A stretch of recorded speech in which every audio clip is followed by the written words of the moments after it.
Hey guys, let me quickly show you all how to delete a comment in Instagram. There are two ways to delete it. So let me quickly post a comment, something like this, awesome, and post it. So you can see that comment is getting posted. It's posted right now. So you can either come here, go to activity and comments, and you can see all the comments listed out here. You can just select this, and down you should see one delete button, so you can just delete it. Or that is one way, or you can just go to that video and then just swipe left and then click on delete. This option is available when you open reels as well.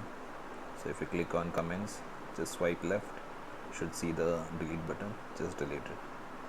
So that's how you can easily delete a comment in Instagram. So hope this was useful. Let me know in the comments.